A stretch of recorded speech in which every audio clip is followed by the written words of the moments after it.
Boa tarde, Luciano. Tudo bem? Olá, Lucas, tudo bem? Tudo certo, tudo tranquilo. Bom, primeiramente, o senhor trabalha com hoje só com documentários e vídeos e videoclipes musicais, né? Só com a direção deles. Faz um tempo que o senhor não trabalha mais com filmes com atores, artes cênicas propriamente ditas, né? Aham, eu tenho trabalhado mais com, com documentário, né? E documentários na área musical, eu tenho trabalhado bastante, né? Eu gosto muito de música e também tenho feito alguns videoclipes, realmente é por aí. Eu vi que o senhor chegou a ganhar um prêmio no Festival de Gramado, né? Foi, E, e eu queria saber o que fez o senhor deixar um pouco de lado os filmes propriamente ditos e começar a fazer mais documentários, videoclipes musicais. Então, eu fiz filmes de ficção e tal, né? E Uhum. eu não é que eu não goste, né? Eu gosto, mas eu acho que a produção de documentário meio que me pegou, assim, né? Eu acho que sempre para que a gente vai fazer ficção, a gente precisa de equipes maiores, são produções mais complexas, né? Que envolvem uma equipe maior, envolve elenco, envolve a escrita de um roteiro, o preparo de um roteiro, uma pré-produção caprichada, né, que muitas vezes envolve cenários, envolve locações. E a produção de documentário ela permite, assim, eu acho que uma agilidade maior, uma equipe menor, até um controle maior por parte do diretor, assim, né, do que ele pretende fazer, né? E eu gosto muito, eu acho que eu me acostumei a trabalhar muito com poucas pessoas, né? Eu gosto de escrever roteiro, eu dirijo, eu também gosto de fazer câmera, eu gosto de editar, né? Então, e entrar em contato com temas da realidade é uma coisa que acabou me agradando muito, assim, né? E eu acho que eu faço melhor, inclusive. Eu acho que eu sou melhor documentarista do que diretor de ficção. Eu posso dizer que o senhor é muito bom nas duas coisas. Obrigado. De nada. É o senhor mesmo que faz o processo de edição dos documentários? Sim, sim. Eu editei quase todos os meus trabalhos, praticamente, né? E na hora das filmagens, das entrevistas com os personagens, é o senhor que. O senhor vai lá mesmo para conversar com eles ou é outra pessoa que vai? Não, sou eu que estou lá presente, né? Geralmente eu estou fazendo a entrevista e tem alguém fazendo câmera. Isso quando são documentários que envolvem entrevista, né? O Uhum. mais comum é que eu esteja fazendo a entrevista e eu tenho o diretor de fotografia fazendo a câmera, ou um operador de câmera fazendo a câmera, um técnico de som fazendo o som, né?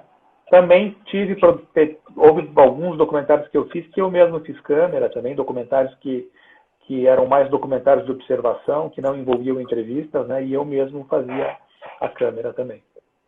E o senhor se formou em Cuba, né? Foi, eu estudei 2 anos na Escola Internacional de Cinema de Cuba. Uma escola das principais escolas de cinema do mundo, na verdade, a escola que tem em Cuba, né? Como que é a liberdade de produção lá? Porque tem essa história, tem que muita gente fala que não é um país tão progressista, tipo no sentido de expor realidades sociais, que é uma coisa que eu vejo que tem muito nos seus documentários. Como que era a liberdade de produção? Não, dentro da escola a gente podia fazer o que quisesse, não havia problema em termos de temática dos filmes, não havia problema com nada disso. Não, mas o senhor sabe se a liberdade de produções que retratam realidades sociais, por exemplo, que nem as suas produções fazem, ela é menor, ela é maior, ela é a mesma coisa? Como que o senhor descreveria? Você está falando dentro do cinema cubano? É, O cinema cubano é dentro, digamos, do cinema latino-americano, é uma das cinematografias mais importantes, né? Então, tem filmes importantíssimos e que tratam da realidade social cubana, muitas vezes de forma crítica, inclusive, né? Tem um filme muito importante de um diretor chamado Tomás Gutierrez Alea, que se chama Memórias do Subdesenvolvimento, que é o filme que me vem na cabeça aqui, que é um filme muito, muito bom e dos principais filmes do cinema latino-americano. Outro filme do mesmo diretor se chama Memórias de um Burocrata, uma comédia ácida, assim, que faz críticas ao sistema. Então, há sim exemplos na produção da cinematografia cubana que é bastante crítica, muitas vezes, com as questões, digamos, do país, né? Eu acho que, nesse sentido, o documentário ele exerce um papel meio até de jornalismo investigativo, um caráter jornalístico muito grande, né? Por exemplo, eu estava vendo agora de um documentário que o senhor fez em 2005, do colégio lá do... Estadual? O É o estadual. Preto no Branco? O Negro de Curitiba? Esse aí mesmo, Uhum. isso mesmo. Que daí tinha eles acharam um cartaz nazista e daí uma aluna que inclusive era a Carol Conká antes da fama, era a aluna que estava lá, falando que de um professor que era, ou seja, expondo um negócio que a gente não via, que a gente não veria se não fosse o documentário, né? Isso eu achei nesse sentido, eu achei que ele dialogou bastante com o jornalismo. Eu não concordo muito. Eu acho que se digamos, uma TV fosse abordar essa temática, eu acho que possivelmente haveria outros elementos que não o que a gente vê naquela situação que você viu, né? Na verdade, a gente está com a câmera dentro de uma sala de aula, filmando o diálogo de uma professora com os alunos, né?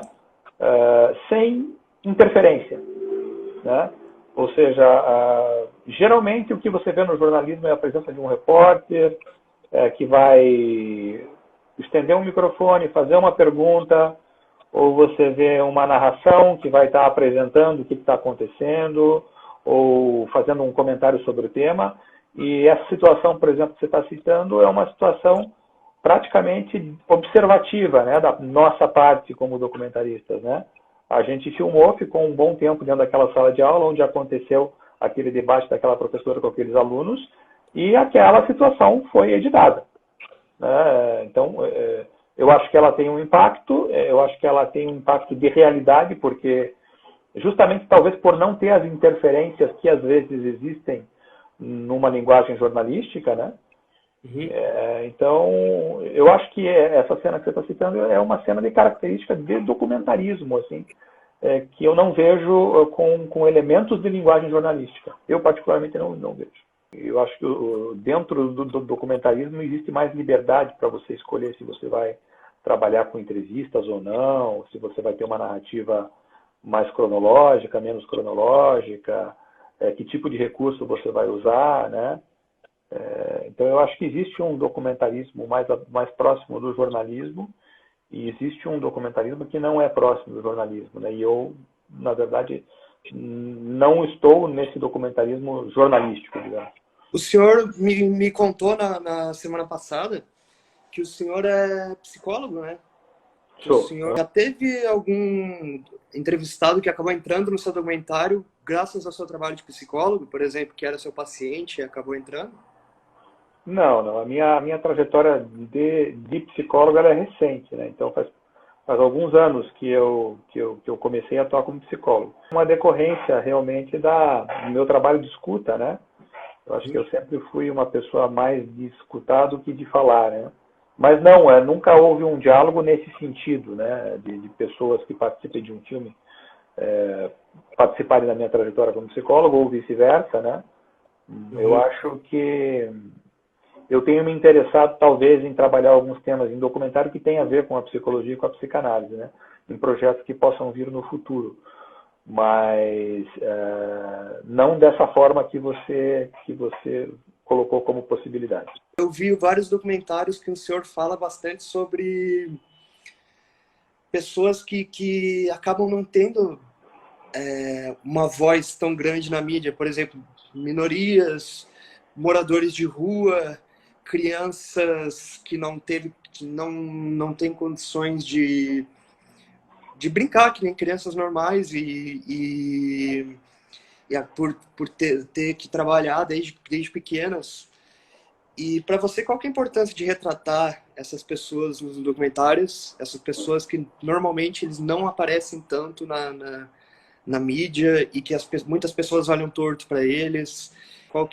Como você vê isso? Qual que é a importância disso para você? Eu fiz muitos documentários dessa forma entre 2003, a partir de 2003 que eu tive esse projeto que eu falei, que foi o projeto Olho Vivo, né? Que envolvia oficinas de documentário com grupos de pessoas aqui em Curitiba, né? E nós fizemos muitos documentários de forma coletiva, né? O Preto no Branco, que você citou, foi um deles, e o Sem Tempo para Brincar, que você falou com relação às crianças, foi outro, né? Então, são documentários que procuraram mostrar, digamos, uma realidade da cidade de Curitiba, né? Que geralmente não aparece na mídia, né? E era uma época em que havia muitos rótulos na cidade de Curitiba, capital social, Curitiba, capital ecológica, Curitiba, capital europeia, né? E a gente procurava mostrar o que estava por detrás desses rótulos também, né? Então, de uma certa forma, era ouvir vozes que a gente geralmente não ouvia e não ouve né, no nosso cotidiano e na nossa mídia, né? Então, eu acho que foi um trabalho importante, assim, né? Porque, de uma certa forma, durante esse período do Projeto Olho Vivo, nós fizemos aí mais de 30 documentários com essa característica. Então, você imagine aí quantos temas da realidade, né, que a gente não tratou. Aí foi, então, as questões de trabalho infantil, negros em Curitiba, os grafiteiros, um documentário sobre o Terminal Guadalupe, um sobre transexuais, um sobre gays de meia-idade, um sobre a Umbanda em Curitiba, um sobre o jazz em Curitiba. Ou seja, enfim, foram muitos temas tratados que são um painel da identidade das pessoas que vivem na cidade, né? E que naquele documentário a gente procura escutar essas pessoas e fazer com que a voz delas esteja presente, né? Então, eu acho que é um trabalho que teve uma importância muito grande, assim, e eu acho que poder escutar essas pessoas é muito importante, né? E poder ser um veículo para que essas pessoas sejam escutadas por outros, eu acho que é uma ação que tem uma importância. Como o senhor classificaria o apoio governamental aí em Curitiba para fazer esse tipo de arte?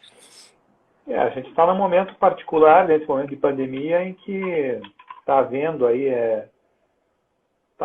alguns incentivos, alguns editais destinados à classe artística, né? Afinal de contas, a maior parte da classe não consegue trabalhar, né? Digamos, com as limitações que a gente tem no momento, né? De isolamento social e tal. Então, a gente está tendo alguma coisa do município de Curitiba, do estado do Paraná, né? Só a nível federal, né, que não acontece nada, né, porque a gente está com um governo que não tem interesse na produção cultural e artística, né, infelizmente. Então, o que a gente vê, felizmente houve esse recurso liderado pela Lei Aldir Blanc, né, que surgiu e que está possibilitando uma série de editais nesse momento complicado para quem trabalha com arte. Tanto que toda obra audiovisual, seja de pequeno ou grande porte, você vê no Brasil, sei lá, um filme tipo Tropa de Elite, que é um filme de bilheteria grande, tinha lá o apoio do governo, tinha lá apoio de lei de incentivo, né? Exato, né? Porque não há uma indústria de porte no Brasil, né? Como há nos Estados Unidos, né? Em que os filmes se pagam completamente, em que você consegue levantar uma produção que é cara de um longa-metragem, né? Então é importante o papel do Estado para alavancar, digamos, né, essa produção. Mas então, muito obrigado, Tá Luciano. bom? Obrigado. Ok, Lucas. Tá bom. Obrigado. Valeu. Tchau, tchau. Até mais.